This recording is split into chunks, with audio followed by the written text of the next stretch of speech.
Hola a todos otra vez. Como comentaba Lili, vamos a hacer una sesión en la que primero vamos a recoger las preguntas que quedaron sin responder en la sesión anterior, y luego voy a ser mucho más breve. La idea es hablar unos 40 minutos nada más, y luego después de esos 40 minutos el sistema nos va a asignar unos grupos de trabajo, donde ahí la idea es reflexionar un poco sobre los textos que tenemos para hoy, que reflexionen en grupo entre ustedes, y pensar algunas respuestas que hayan surgido como reflexión grupal. Designan a una persona que sea representante de ese grupo para que luego, cuando nos incorporemos todos de nuevo como un gran grupo, se comente, esa persona que haya sido asignada como representante, comente qué es lo que discutió el grupo y a qué conclusiones arribaron. Cada representante de cada grupo compartirá eso, y luego abrimos de nuevo un debate común, ¿no? El debate en grupo será aproximadamente unos 30 minutos, y luego el tiempo restante, que será entre unos 30 y unos más o menos 40 minutos, van a quedar para que debatamos entre todas estas cuestiones. Así que, bueno, si les parece, entonces retomamos las preguntas y luego seguimos con una lectura que les voy a ofrecer sobre la teoría decolonial y sobre las cosas que me parecen que hay en juego desde un feminismo decolonial, como se ha dado en llamar, ¿no? Me parece que con respecto a las preguntas es mejor responder la primera, que es más sencilla, donde la compañera preguntaba en qué ola del feminismo nos encontramos. Bueno, la primera respuesta es que lo que intentamos hacer en la sesión anterior es pensar que quizás no es necesario hablar de olas. Eso es algo que cada una, digamos, decidirá, que es posible hablar de campo feminista, de un campo feminista heterogéneo. Entonces, si estamos desde el punto de vista de Sonia Álvarez y de otras feministas, no estaríamos hablando de olas, pero si estamos desde el punto de vista de, digamos, de Rivera Stephanie, que era la que defiende la idea de olas, hoy por hoy estaríamos en la quinta ola. Es la ola en la que implosionó, digamos, la homogenización del feminismo, y donde el surgimiento de los feminismos negros, de los feminismos lésbicos, de los feminismos indígenas, del planteamiento queer, de la posibilidad, digamos, de que las comunidades LGTBIQ se sientan parte del feminismo, que los hombres o autopercibidos hombres puedan también formar parte del feminismo. Todos esos debates que surgieron hicieron implosionar al feminismo, y hoy estaríamos ahí trabajando la cuestión de raza, clase y género, y trabajando la posibilidad de un feminismo como una articulación, que yo usé una palabra rimbombante, que era de pensar una matriz civilizatoria alternativa, pero también le podemos poner otro nombre. O sea que si aceptamos la idea de olas, estaríamos en la quinta ola.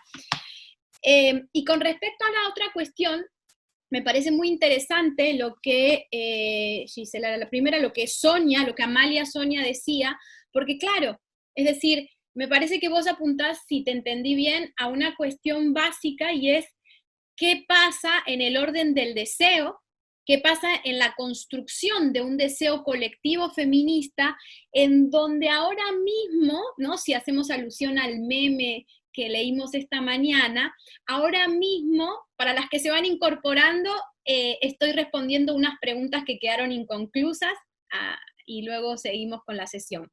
Lo que decía es que si prestamos atención al meme, en el cual se produce como un antagonismo irreconciliable entre las disque feministas blancas y las feministas decoloniales, pareciera primar un deseo contencioso, que eso en sí mismo es algo fructífero, pero un deseo contencioso que tiende a fragmentar. Entonces lo que preguntaba Amalia era si no es posible acaso desde el feminismo, desde el campo feminista, empezar a pensar un deseo que, pudiendo ser contencioso, desee la unidad, ¿no? Es decir, pareciera que estamos yo que soy muy hegeliana, lo diríamos desde el punto de vista del entendimiento, pareciera que estamos deseando la desunión de las cosas, la separación, ¿no? Un deseo de separación, de fragmentación. Y la pregunta es en qué medida es importante recuperar ese legado de deseo de unidad. Y, de nuevo, yo soy hegeliana, y eso lo digo en plan broma, y no puedo evitarlo, quizás lo interesante es no caer en la unilateralidad de las cosas, es decir, si caemos simplemente en la construcción de un deseo contencioso sin más, corremos el riesgo de que no haya unidad, ¿no? Y al mismo tiempo, cuando simplemente hay un deseo de unidad sin más, corremos el riesgo, y eso lo sabemos, de caer en teorías del consenso o vertientes que tienden a anular lo político, lo contencioso, tienden a anular pólemos. Entonces la pregunta es, ¿en qué medida puede haber una especie de juego dialéctico, si me permiten esa expresión, entre un deseo colectivo que se va configurando dialécticamente entre ese deseo de unidad o de articulación y ese deseo contencioso, ese deseo político que también tiende a generar divisiones, separaciones, porque de alguna manera Polemos es la expresión de no ser el patriarcado, digamos, ahí el deseo se enuncia como un deseo que divide, que antagoniza frente al patriarcado y que desea otra cosa, ¿no? Entonces, quizás la cuestión se juega un poco por ahí, ¿no? Cómo congeniar este deseo de disenso y este deseo de unidad al mismo tiempo en el campo feminista. O sea que me parece más que una pregunta, creo que era una reflexión que me parece sumamente interesante. Y ahora retomando un poco la sesión que tenemos para hoy, me gustaría decir algunas cositas antes de entrar a los textos, y los textos más que nada los vamos a discutir entre todas.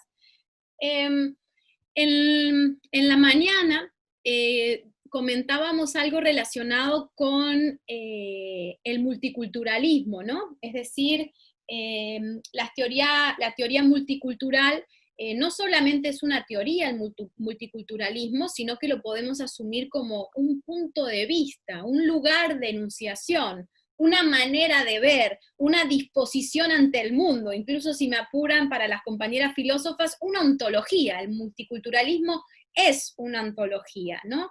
Que se configura sobre todo en el norte global, donde tiene más fuerza es en los Estados Unidos, es decir, las políticas de identidad afirmativa de los Estados Unidos están muy marcadas por la experiencia del multiculturalismo, y claro, como el multiculturalismo es una forma de estar en el mundo, una forma de percibir el mundo, eso ha permeado muchísimo los debates feministas, y si bien se ha criticado mucho a la teoría multiculturalista, me parece que esa disposición multiculturalista, que esa manera de ver multiculturalista, ha permeado incluso otras teorías que se consideran a sí mismas críticas del multiculturalismo, porque el multiculturalismo se ha configurado como un etos, es decir, estamos como pez en el agua, y sobre todo desde el norte global, como pez en el agua, en esa forma de ver y de ver los problemas, ¿no? Y el multiculturalismo me parece que, si bien se caracteriza por esta vocación a definir identidades, y claro, y definir identidades muy claras. El otro día había un congresista, si no me equivoco, lo hablábamos con Liliana, vos corregime, había un congresista de los Estados Unidos que le decían, bueno, tenés que identificarte, si eres afro, si eres latino, di qué eres, ¿no? Bueno, eso es la herencia del multiculturalismo, creer que tu subjetividad está asociada a una identidad, y esa identidad te pertenece, y que esa identidad además tiene que estar configurada o bien en la cuestión de clase, o bien en la cuestión de raza, o bien en la cuestión de género. Es decir, hay un intento de limpieza de las identidades.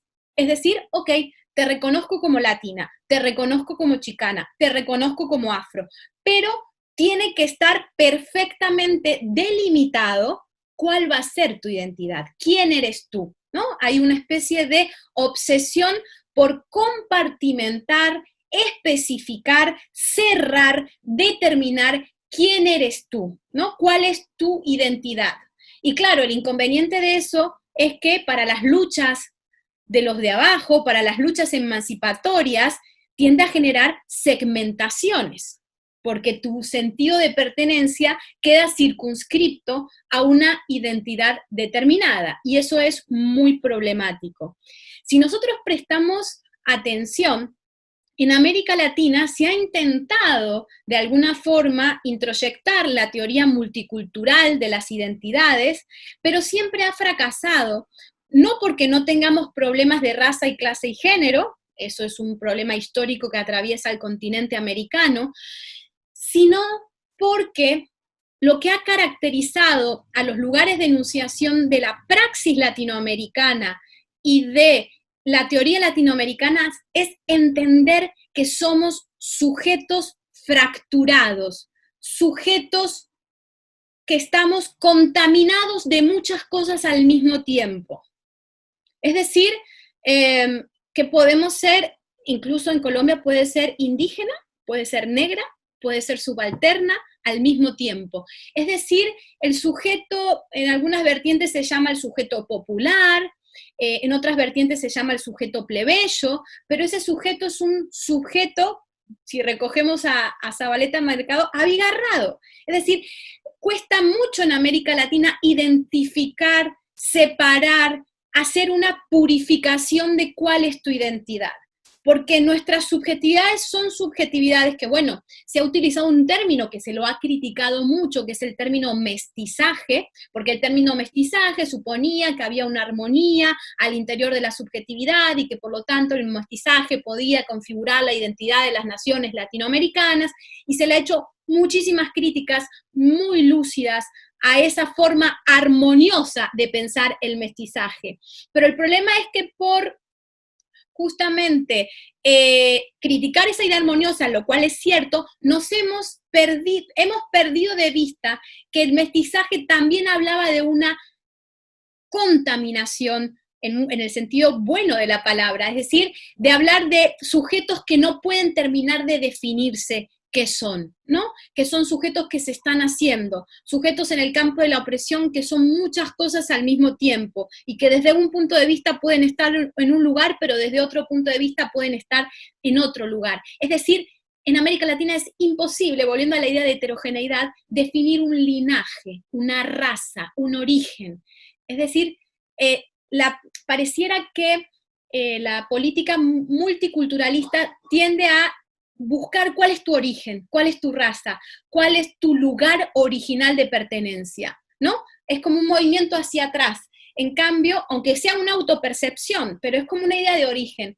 En cambio, en América Latina tenemos varias tradiciones donde se asume que no hay origen, que hay heterogeneidad, y que por lo tanto las identidades son identidades que no vienen dadas a una individualidad, sino que las identidades son quebradas, fracturadas, y que están en proceso de construcción constante, y que incluso las identidades pueden ser contingentes y cambiantes, y esto me parece importante, las identidades no tienen que coincidir necesariamente con el individuo, sino que pueden ser construcciones políticas colectivas. La identidad no como una autopercepción individual, sino como algo que va más allá y configura subjetividades políticas. Y esto me lleva a comentar algo que es a pensar en la teoría multicultural, digamos, que dialoga mucho con la teoría decolonial, a pensar cómo el multiculturalismo, además de ser una forma de ver el mundo, donde tiene que haber, cada individuo tiene que reconocerse con una identidad específica, además de ese inconveniente, está el otro inconveniente de cómo nos relacionamos con el lenguaje. Es decir, el multiculturalismo tiene un modo de entender la función del lenguaje en el mundo, tiene un modo de comprender qué hace el lenguaje, qué hacemos con la lengua, qué hacemos cuando nombramos. Y el inconveniente de las teorías multiculturales, que luego necesitan de la idea de intersección, porque han separado al mundo en identidades puras y luego las tienen que entremezclar, y ahí aparece el concepto de intersección. El multiculturalismo pareciera tener la vocación de que el lenguaje puede nombrar las cosas tal y como son, ¿no? Es decir, tú eres chicana, tú eres latina, tú eres negra, tú eres lesbiana, ¿no?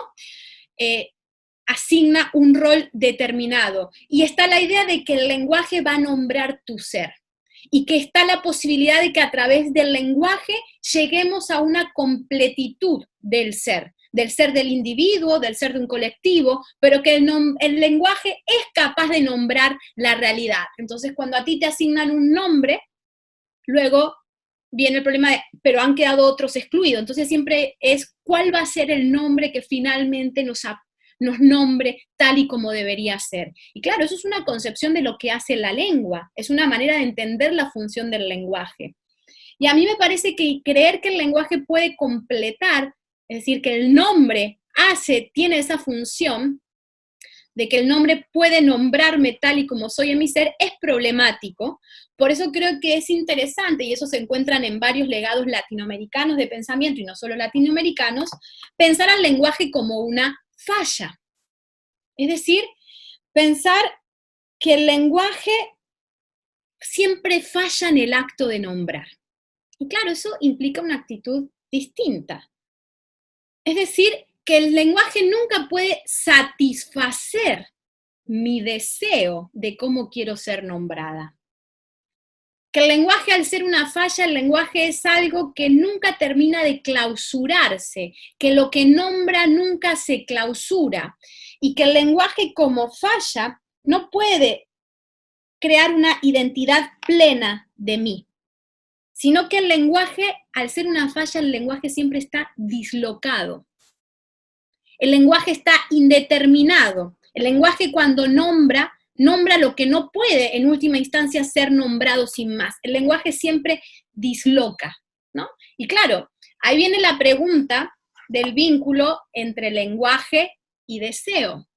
Es decir, si creemos que el deseo, ese viejo deseo que pensaba Hegel, como el deseo como un juego de satisfacción e insatisfacción, ¿no? Porque así se ha pensado históricamente el deseo. El deseo es lo que me satisface, lo que me insatisface. El deseo como satisfacción. ¿Y cómo construyo la satisfacción? Eso es lo que se ha pensado históricamente sobre el deseo. El deseo como algo que nos satisface. Y claro, desde la teoría, digamos, del multiculturalismo, pareciera que el lenguaje puede satisfacernos, que el lenguaje puede satisfacernos al momento de nombrarnos de una manera específica. Y que si no estoy satisfecha con esa manera de ser nombrada, entonces voy a buscar otro modo de nombrarme. Pero claro, ¿qué pasa si empezamos a pensar que es problemática esa idea del deseo como satisfacción e insatisfacción? Porque aparece la cuestión del consumo. Es decir, ¿en qué medida, si el problema del deseo es un problema de satisfacción e insatisfacción, y el problema del nombrar es un problema de si ese nombre me satisface o no, estoy empezando a tener una relación de exterioridad y de consumo con el lenguaje? Este nombre me gusta, este no me gusta, este lo elijo, este no. Es un movimiento lógico que pareciera coincidir con compro este producto, compro este otro producto, etc. Es un ejercicio quizás de empobrecimiento de lo que el lenguaje hace con nosotros. ¿Y qué pasa si empezamos a pensar al deseo no tanto como una satisfacción o insatisfacción, sino que el deseo mismo es un juego de dislocación, no de satisfacción o insatisfacción, sino que el deseo lo que hace es dislocar. ¿Y qué pasa si pensamos al deseo como dislocación y empezamos a pensar que lo que deseamos es dislocar con el lenguaje? Y que el lenguaje tiene una función política en el teatro del mundo, y que el lenguaje nunca nos va a nombrar en la totalidad, sino que el lenguaje funciona con una performatividad que constituye unidades en un campo de correlación de fuerzas, ¿no? Que no se trata tanto de encontrar el nombre correcto con la identidad específica, que nos deja como encorsetados, sino empezar a negociar en el campo heterogéneo del feminismo modos de nombrarnos contingentes, cambiantes, que permitan experiencias de unidad y no juegos identitarios, ¿no? ¿Qué pasa con eso? Y a mí me parece que todas estas teorías latinoamericanas que vamos a ver ahora, la teoría decolonial, la teoría republicana, la teoría populista, cuando juegan con el feminismo, cuando provocan un feminismo decolonial, un feminismo populista, un feminismo republicano, un feminismo negro, me parece que todas estas tradiciones parten de una concepción distinta al lenguaje en términos multiculturalistas y permiten pensar esta idea del lenguaje como un juego dislocado. Y sin más, digamos, preludios, pensemos incluso, y ahora sí vamos a los textos de hoy, que más que nada los vamos a trabajar en los grupos, pero quería decir algunas cosas. Es decir, nosotras tenemos 3 textos hoy. Tenemos 2 textos que son de 2 más académicas, que más que nada tienen una función académica. Una viene de las ciencias políticas, que es María Lugones, y la otra viene del ámbito de la etnomusicología o de la antropología, que es Rita Segato. Y al mismo tiempo tenemos otro texto que es el de Ochi Curiel, que es una activista que también es académica y activista, pero más que nada empezó en el activismo y luego continuó la vía académica y es ahora mismo las 2 cosas a la vez. Y claro, cuando nosotras pensamos en cómo Ochi Curiel, que viene del activismo, entiende los problemas del multiculturalismo, nos damos cuenta de que ahí hay una sabiduría latinoamericana que cortocircuita todos esos juegos, digamos, de separación de las identidades. Y eso es muy interesante, ver no solo cómo las teorías latinoamericanas problematizan este multiculturalismo que en la academia norteamericana está muy presente aún, a pesar de todas las críticas que se le hizo, en la academia desde América Latina es posible encontrar otras cosas. Y vamos a ver también Lugones y en Segato, también cómo ellas problematizan esa cuestión. Pero si vamos, por ejemplo, al texto de Ochi Curiel, y a un par de intervenciones que ella hace, ella ahora mismo vive en Colombia, es profesora, si no me equivoco, en la Universidad Nacional de Colombia. Ella en un momento cuenta una anécdota que está en uno de los videos y dice: yo vengo de un barrio popular, de un barrio negro popular, y a mí la teoría feminista más ortodoxa me enseñó que, digamos, estamos hablando de la vieja teoría feminista y la vieja ortodoxia feminista, me enseñó que el hombre en alguna medida era el enemigo, o si no era el enemigo, no era con quien tenía que hacer la lucha, ¿no? Decía Ochi Uriel. Y que Curiel, y que no solo no tenía que hacer la lucha, sino que tenía que reencontrarme con las mujeres, hacerlo con las mujeres. Y ella dice, bueno, dice, pero yo misma, viéndome en el barrio popular en el que nací, y en el que crecí, yo, dice, veía 2 cosas.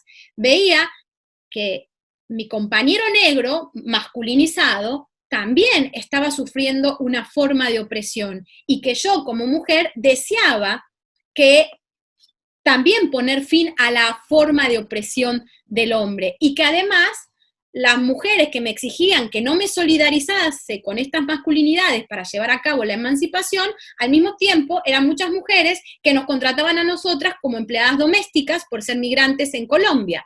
Entonces ahí ella empieza a entender que no necesariamente las identidades son tan claras y está tan bueno simplemente determinar con quién vas a luchar y dejarlo en una especie de círculo cerrado, sino que el campo de acción mismo exige siempre hacer articulaciones y que los sujetos están fragmentados. Es decir, que al mismo tiempo que ella puede expresar una solidaridad y articularse con los hombres de su barrio popular, para llevar a cabo una acción política, al mismo tiempo se puede solidarizar con una mujer de otro estrato social para llevar a cabo otra lucha política. Es decir, que necesitamos entender ese espacio de contaminación, por decirlo de alguna manera.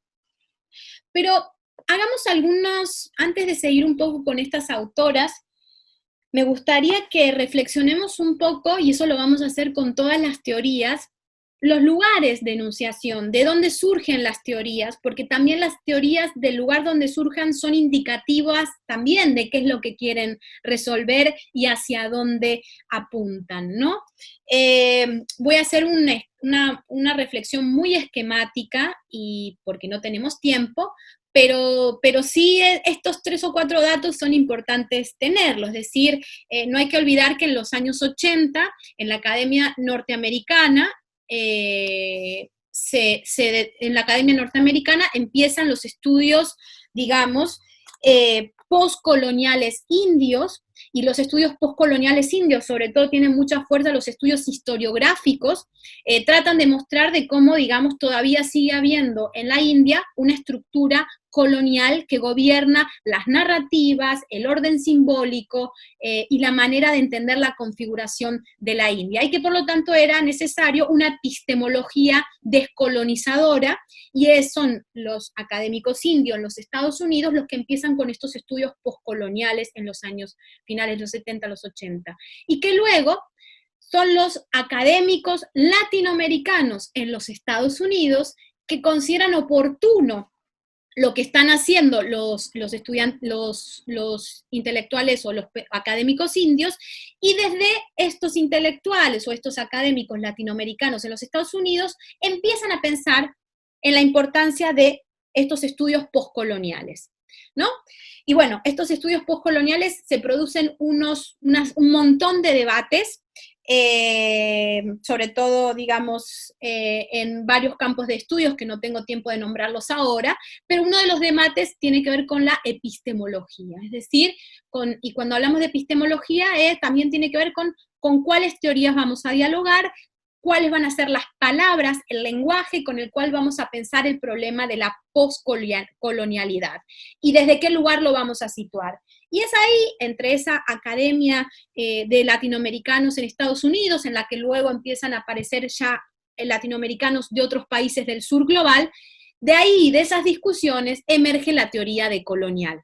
La teoría decolonial en sus inicios hace un parteaguas al considerarse que tiene que ser una teoría no occidental, y que tiene que ser una teoría no occidental que marque un inicio epistemológico reconociendo lo que se ha dado en llamar históricamente la otredad. Esa es la estrategia argumentativa, la estrategia política de esta academia decolonial, que luego ha corrido mucha tinta, digamos, a través de esto, y se han dicho muchas otras cosas, pero lo podemos encontrar en los clásicos como Mignolo, Quijano, a quienes se los ha criticado también, pero se parte de esa vocación. Y eso es un parteaguas dentro de la academia norteamericana de los estudios latinoamericanos, es decir, marca un nicho de pensamiento en los Estados Unidos para la academia norteamericana dentro de estos debates latinoamericanos. Y claro, una de las cosas interesantes es que se empieza a evidenciar otra vez cómo las experiencias coloniales están todavía presentes en nuestra región, y también evidencia la necesidad de una epistemología que reconecte con los afrodescendientes y reconecte con los indígenas. Y eso es muy evidente, pero tiene el inconveniente de que esa teoría, para posicionarse, sobre todo en los años 90, cortocircuita con todo el legado de pensamiento latinoamericano previo a esa teoría, que ya había pensado también la cuestión negra, la cuestión indígena y la cuestión colonial. Pareciera haber un desencuentro, que luego sí empiezan a reconectar otra vez, pero pareciera que eso generó una serie de cortocircuitos que todavía hoy siguen estando vigentes en los debates actuales, ¿no? Y entonces estas feministas, sobre todo yo creo que si han podido leer los textos, yo creo que Ochi Curiel y Rita Segato son, digamos, feministas más heterogéneas, porque si bien Ochi Curiel se reconoce en la teoría decolonial, también ella toma elementos de otras teorías y sobre todo piensa la practicidad del activismo, de lo que la coyuntura a nivel práctico va exigiendo.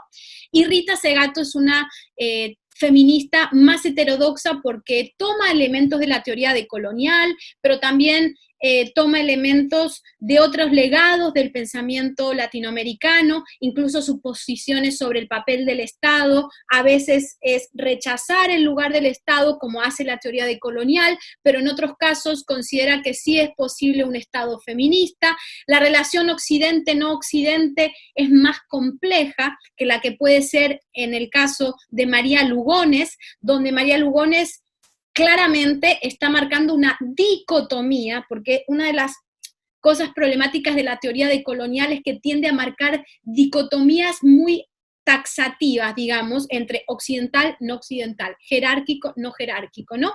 Y parecieran quedar de un lado los occidentales jerárquicos, universalizantes, etcétera, como el lado malo de la historia, y del otro lado lo homogéneo, lo heterogéneo, lo comunitario, lo horizontal, lo no occidental como el lado bueno de la historia. Y eso tiende a veces a correr el riesgo de un pensamiento dicotomizante que tiende a reducir las complejidades, las heterogeneidades y las fracturas del pensamiento latinoamericano, ¿no? Como eso es interesante porque pareciera ser lo de colonial, pareciera coincidir con una cosmología no occidental, con un pensamiento ecológico y espiritual alternativo a lo categorial, a lo jerárquico y a lo binario de supuestamente Occidente, ¿no?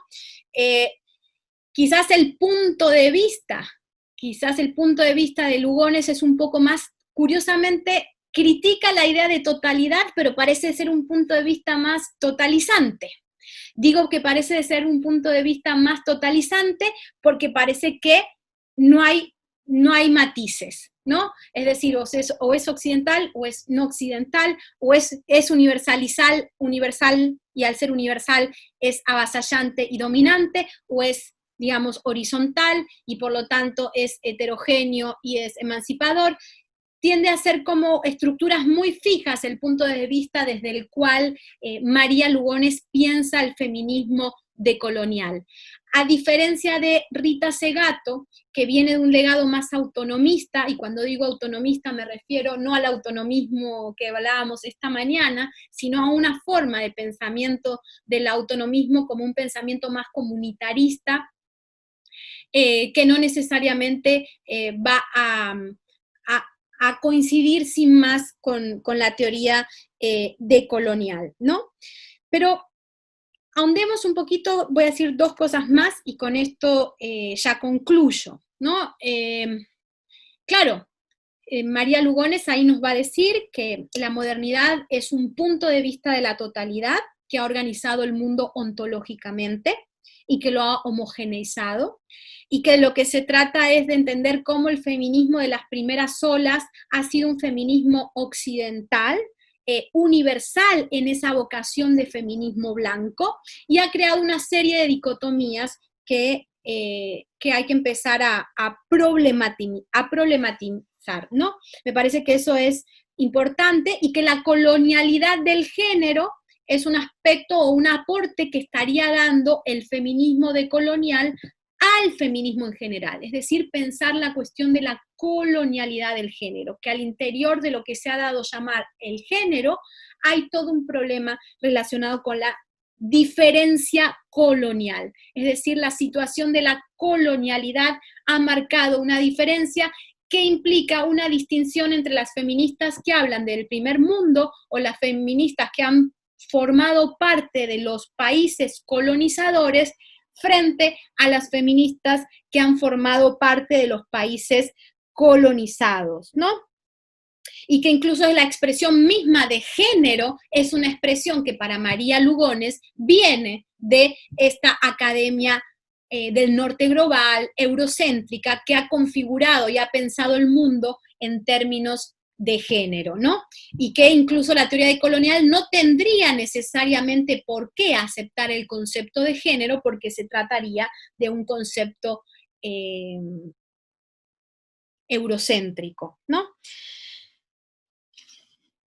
Y entonces de lo que propone María Lugones es pensar esta historicidad de cómo el feminismo decolonial se puede ser considerado en América Latina, de cómo se ha ido configurando esta historicidad y que no coincide con las distinciones que Occidente ha ido configurando y que la producción de sujetos son posiciones que no necesariamente tienen que recibir las categorías que el feminismo eurocéntrico ha ido determinando y que se trata de un locus fracturado, ¿no? El feminismo decolonial como un locus fracturado. Me parece que ese aspecto es muy importante, la idea del locus fracturado, la idea de la colonialidad del género, como dos conceptos de María Lugones que están en su texto y que creo que puede ser interesante que lo discutan en los grupos.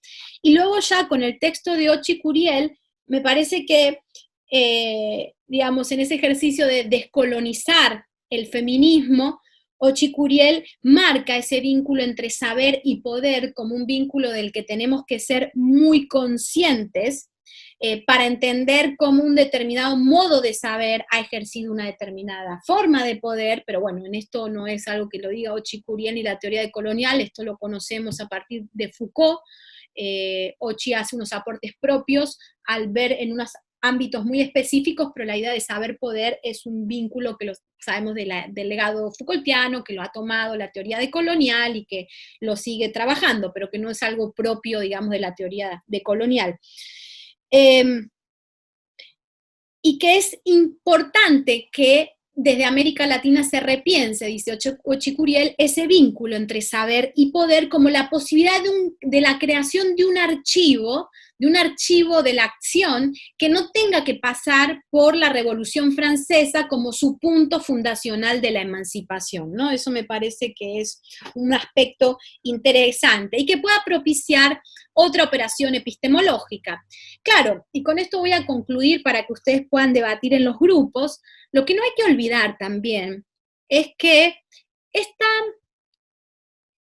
crítica a la ontología de lo mismo, esta crítica a un pensamiento eurocéntrico que ha construido la idea de un otro, lo ha invisibilizado y lo ha despojado de la voz, toda esta operación no solamente aparece en la teoría decolonial, no solamente aparece en los estudios realizados en los países o regiones periféricas o regiones colonizadas, sino que también el mismo canon europeo empieza a pensar así. Es decir, la idea de la diferencia ontológica, la idea de una ontología de la otredad, son cosas que ya podemos encontrar en los años 30, primero con Heidegger, luego vamos a encontrar más adelante en los años 60 con Levinas, es decir, y que eso, por ejemplo, Dussel, que es uno de los pensadores que va a contribuir a la teoría decolonial, recoge de Levinas, ya el mismo pensamiento europeo está diciendo que hay que pensar en términos de la otredad, de una crítica a la invisibilización de la otredad, a una idea de una diferencia ontológica y no de una ontología de lo mismo. Por lo tanto, cuando desde los lugares de enunciación latinoamericanos hablamos de la otredad, hablamos de la diferencia decolonial, tenemos que asumir que estamos rechazando un determinado canon europeo, pero al mismo tiempo estamos recogiendo otro canon europeo. ¿Y qué pasa entonces en términos epistemológicos cuando estamos dialogando también con un lugar de producción de conocimiento del norte global que también está empezando o ha empezado a hablar ese mismo lenguaje? Eso es importante tenerlo presente, me parece a mí. Es importante situar los saberes y ver cómo no necesariamente hablar de la diferencia es estar por fuera del archivo eurocéntrico, sino que es entender que se cuela Derrida, es decir, todos hablamos de deconstruir la masculinidad. La palabra deconstrucción viene del archivo europeo, viene del pensamiento francés, viene de un autor que se llamó Derrida y que luego se le ha dado otro uso. Pero cuando hablamos de decolonizar, de construir la masculinidad, entonces, estamos volviendo a recoger el archivo europeo, y hay que pensar ese movimiento, y hay que pensar qué relación vamos a tener con esos archivos de saberes, y hay que preguntarse si se trata sencillamente de anular esos archivos de saberes, o por el contrario, ir construyendo, ir teniendo una relación de contrabando con distintos archivos de saberes que han aportado cosas a la historia del pensamiento y de la praxis política emancipadora. Y con esto voy a cerrar con una pregunta, y es, porque cuando pensamos, claro, muchos dicen la Revolución Francesa no es el hito fundacional de la emancipación. Claro que no. Pero eso automáticamente nos hace decir que los sujetos concretos de la Revolución Francesa eran eurocéntricos sin más, que las mujeres empobrecidas de la Francia feudal que ponen el cuerpo para hacer la revolución, esas mujeres son eurocéntricas sin más, o son nuestras aliadas políticas que siglos atrás pusieron el cuerpo y murieron por una revolución. Esas son las cuestiones a pensar hoy. Y hay que pensar qué pasa con las mujeres blancas empobrecidas en los Estados Unidos de América, cuya situación de vida es la vida de una mujer en un país de lo que se ha dado en llamar el tercer mundo. El problema es que muchas veces al pensar a Europa de manera monolítica, nos olvidamos las formas de opresión que también hay dentro de Europa, dentro de los Estados Unidos y dentro de distintas regiones del mundo. Entonces, creo que es interesante problematizar a veces estas formas de decir lo europeo simplemente es eurocéntrico, ¿no? Y es quizás momento de ver qué hay ahí que me sirva como archivo y qué hay ahí que me parezca que es problemático a desentrañar, y preguntarnos también si esa es una posibilidad que es en la que creo que podemos discutir, o si se trata de seguir, como dice María Lugones, en la beta de considerar un pensamiento no occidental sin más, porque Occidente es Europa y Europa es la universal y lo universal es la dominación, ¿no? Que quizás Rita Segato le problematiza un poco más a Lugones esas ideas, y Ochi Curiel es más ambivalente con esas cuestiones. Me parece que por ahí va lo que quería compartirles ahora.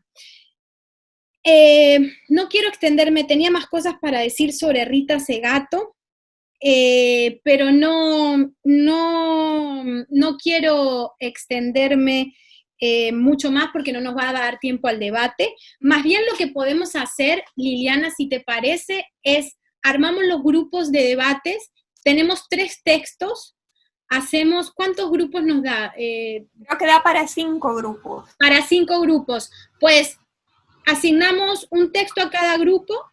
¿Los grupos tienen número o nombre o algo? ¿No? Los grupos tienen número, pero son grupos al azar, entonces va a ser bien difícil. Quizás yo puedo entrar grupo por grupo y avisarles a cada uno que... Es fácil, porque cada uno sabe si es grupo 1, 2, 3, 4. Sí, es verdad. Bueno, Sí. Los del grupo 1 trabajan María Lugones, lo del grupo 2, Ochi Curiel, el grupo 3, Rita Segato, y luego el grupo 4, María Lugones de nuevo, y el grupo 5, Ochi Curiel. Ok, entonces, para que se anoten todos porque aún no saben qué número les va a asignar el sistema, pero el grupo 1 discute María Lugones, 2, Ochi Curiel, 3, Rita Segato, 4, María Lugones, 5, Ochi Curiel. Así quedamos. Sí, entonces, si les parece, lo que podemos hacer, igual cuando decimos que discuten, no es algo escolar, ni mucho menos, es como para ir perfilando el debate. Cuando decimos que discuten Ochi Curiel, obviamente pueden hablar de los otros textos y quizás poner en perspectiva un poco la apuesta de Ochi Curiel con respecto a María Lugones o con respecto a Rita Segato. Pero la idea es que discutan qué han visto en el texto, qué les parece lo que ahí dice con respecto a lo que hemos estado conversando hasta ahora de la teoría decolonial, de lo que se conversó esta mañana, que arriben, digamos, conclusiones, e incluso si quieren, además, de contar qué conclusiones llegaron, brindarnos una pregunta para pensarlas entre todas, sería magnífico.